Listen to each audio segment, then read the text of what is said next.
Bonjour tout le monde, j'espère que vous allez bien. Éric Jouy de Mirabel. J'ai terminé ma saison de ski de fond le 7 avril.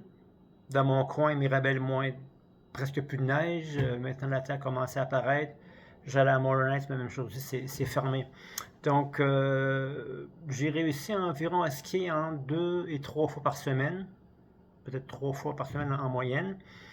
Et puis, j'ai réussi mes deux objectifs qui étaient de faire un 30 et un 40 km en défi le plus rapidement possible.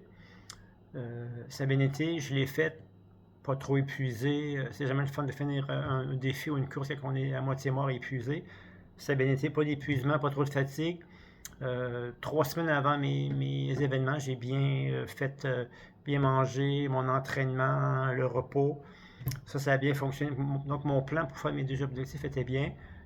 Moins de ski, mais plus de qualité. Donc, on ne peut pas toujours nécessairement remplacer la quantité par la qualité, mais quand l'entraînement est bien fait, on peut y arriver. Donc, défi 30 km bien réussi. Je me suis timé.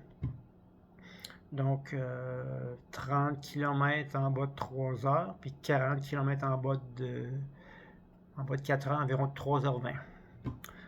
Donc, ma saison est terminée, c'est bien été, je suis très content. Pour ce qui est de l'année prochaine, là, je suis en train de planifier ma saison. Là, je prends 3 semaines de repos pour vraiment faire ressortir la fatigue. En ce moment, là, c'est les travaux légers. Là, mon travail professionnel là, débute là, avec le retour du beau temps, puis au mois de mai.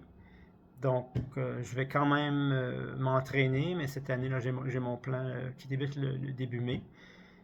Dans mon entraînement, je me suis beaucoup inspiré des Russes, les commandos Spetsnaz des années 50-60, puis l'entraînement que faisaient eux, de la pliométrie.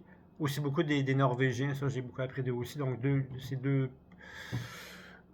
pays que j'ai rencontrés au niveau de l'entraînement extrêmement sérieux, extrêmement solide. Donc si vous voulez savoir quel genre d'entraînement ils font, allez voir leur pedigree, allez voir parce que le nombre d'heures, la qualité et puis aussi les infrastructures.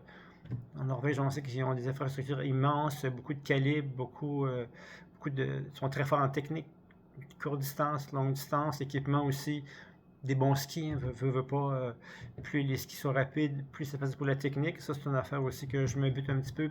Les gens ne croient pas que le fartage peut influencer le ski, mais oui.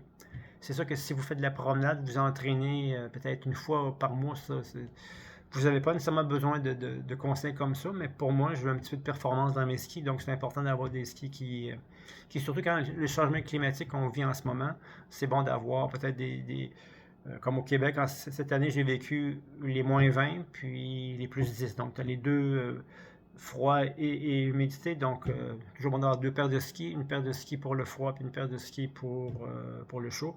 Cette année, là, je veux faire le choix. Je vais essayer Peltonen et puis Fisher, deux bonnes compagnies. Dans mon entraînement, j'ai inclus le Qigong depuis là, maintenant une quinzaine d'années. Le Qigong, c'est une série de mouvements basés sur l'intention, des mouvements d'auto-guérison que je fais. Et comme dans les arts martiaux, en Qigong, le Qigong, c'est pas un art martiaux, mais ils le mélangent en Chine. Qigong, arts martiaux, massothérapie, tous ces trois-là, ils travaillent de pair ensemble. Donc le Qigong, je le fais pour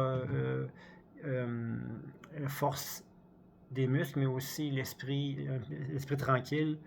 Donc, flexibilité des muscles et de l'esprit, ça, c'est deux choses que je travaille toujours beaucoup.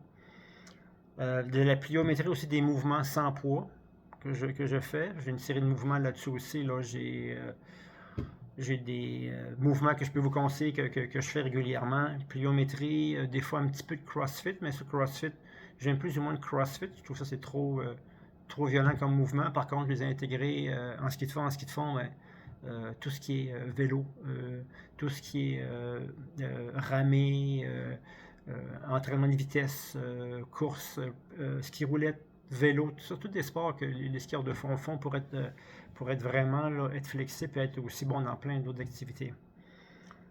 En ski de fond, vitesse, mouvement, rapidité et intensité, c'est trois choses aussi que je fais.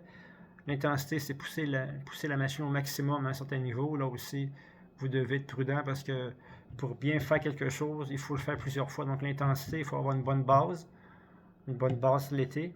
Après ça, l'intensité plus vers juillet, août. Donc on divise l'entraînement en différentes sections dans l'année. Même si moi je ne suis pas un sprinter, je fais quand même des mouvements rapides, puis je pratique un peu les vitesses aussi. Ça, c'est important. Puis en ski de fond, c'est faire beaucoup de mouvements, puis être constant. Toujours la constance. Ça, c'est bien important là, au niveau de la constance. Donc là, en ce moment, pour moi, c'est 3 semaines de repos. Je vais me faire un plan. Je me fais toujours un plan professionnel, puis un plan personnel, puis un plan aussi au niveau de mon entraînement. Fixer des objectifs, puis n'ayez pas peur d'être aussi créatif. Allez sortir de la pensée qu'on entend des choses, on les voit, expérimenter. Moi, avec le temps, je me suis fait un plan d'entraînement en fonction de mes besoins, puis je sais à peu près quoi faire, puis quand le faire. Donc ça, c'est important. Ça, c'est l'expérience et le temps. Ça ne m'empêche pas de fois en ce moment, je regarde des podcasts américains, européens sur les anciens athlètes comme moi, puis le vieillissement. Qu'est-ce que ça fait le vieillissement? Donc, pas combattre le vieillissement, mais y aller avec le vieillissement, puis comment mieux s'entraîner, mieux déterminer ses objectifs. Toujours la même chose, équilibre, repos.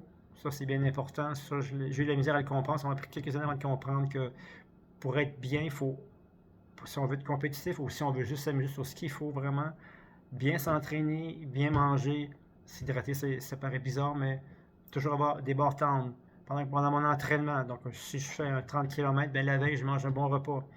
Je mange avant, pendant et après mon entraînement. Ça, l'alimentation pendant l'exercice, c'est bien important. On récupère aussi pendant l'entraînement pour être plus en forme le lendemain si on a fait un autre entraînement. J'ai parlé des podcasts, puis le vieillissement aussi, je ne veux pas le vieillissement, il échappe pas, même si on nous radote plein de choses, le vieillissement, on vieillit quand même, puis peu importe ce qui arrive, on va vieillir. Tant qu'à faire, c'est mieux de le faire de la bonne manière. Donc, avant de vous laisser, je vais vous dire que j'ai d'autres services aussi. Je fais de l'entretien léger, la pelouse, ramasser les feuilles, un petit peu de ménage de cabanon, c'est ce que je fais. Et puis aussi le Qigong, ça j'enseigne le Qigong, des mouvements là, qui est bon pour la flexibilité. Ça calme les muscles et le mental. Puis bien entendu, au niveau ski de fond, ben là, j'aime bien le mot conseiller technique, le fartage, l'entraînement, l'équipement, l'alimentation. Donc, je parle un peu de ces sujets-là. Donc, je vous quitte là-dessus. Je vais laisser mes informations en bas de mon vidéo, email ou téléphone. Sinon, à la prochaine et puis bon ski. Salut.